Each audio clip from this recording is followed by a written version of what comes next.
High Shanta family, আশা করি তোমরা সকলে ভালো আছো। আমি অনেক ভালো আছি। তো আমি পাইল, তোমরা দেখছো নূপুর পাইল ব্লগ। দেখো গরমকাল পড়েই গেছে আর কত সুন্দর সুন্দর ফুল ফুটেছে আমাদের গাছে। তো এই ফুলগুলোর কি নাম তোমরা যদি জেনে থাকো অবশ্যই কমেন্ট করে জানিও। তো আজকে আমি ভেবেই নিয়েছি, সবাই তো অনেক কিছুই চ্যালেঞ্জ করছে, তো আমিও ভেবে নিয়েছি 108 দিনের চ্যালেঞ্জ আমিও করব। তো তার জন্য আমি আজকের এই ফার্স্ট ব্লগটা শুরু করেছি। আজকে হলো 108 দিনের মধ্যে আজকে হচ্ছে একদমই প্রথম দিন। খুব তাড়াতাড়ি করে সাইকেল চালাতে চালাতে চলে এলাম চুঁচুড়া স্টেশনে। স্টেশনে এসে বসেই দেখছি যে এরকম একটা দল যাচ্ছে, জানি না কিছু মনে হয় কোথাও কীর্তন টীর্তন ছিল। এটা হচ্ছে আগামী কালকের ব্লগ, যেটা আজকে আমি এডিটিং করছি। তো চুঁচুড়া স্টেশনে চলে এসেছিলাম, আর যেহেতু রবিবার ছিল তার জন্য অনেক ট্রেন ক্যান্সেল ছিল আর প্রচুর পরিমাণে ভিড় ছিল স্টেশনে। তো এখানে ট্রেনটা অনেক লেট করে এসেছিল, প্রায় 1 ঘন্টা পর। তার জন্য এখানে যে ট্রেন চালান স্যার সবাইকে বলছিল তাড়াতাড়ি চলে আসো। তো আমিও বলছিলাম তাহলে যাচ্ছি, আমরাও দাঁড়ান, এরকম বলে মজা করছিলাম।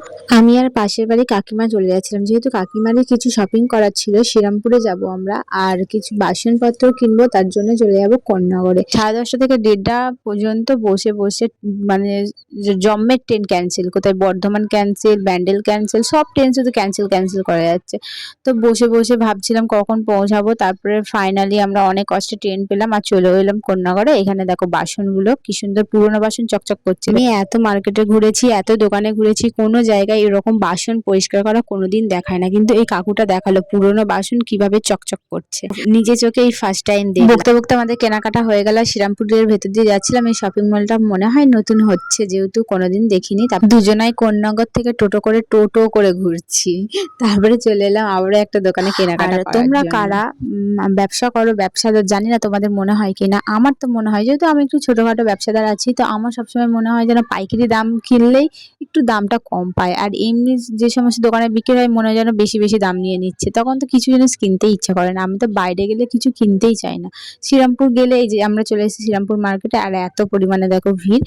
তো আমার তো একটা জামা খুবই পছন্দ হয়েছে, তো কাকিমাকে বলছিলাম আমাকে এই জামাটা বানিয়ে দেবে, কেননা অনেক দাম বলছিল, যেটা হচ্ছে এতটা দামই নয়। যেহেতু আমি আগেই বললাম, যেহেতু আমি ব্যবসাদার, আমার এই সমস্ত দামগুলো না ঠিক পোষায় না। তোমরা কারা ব্যবসাদার, তোমাদের এরকম মনে হয় তো কমেন্ট করে জানিও। তো আজকে আমার ভিডিওটা এই পর্যন্ত, দেখা হচ্ছে নেক্সট কোনো ভিডিওটা ভালো লেগে থাকলে অবশ্যই কমেন্ট করে জানিও। আমার ভিডিও দেখার জন্য সকলকে অনেক অনেক অনেক thank you so much. Tata.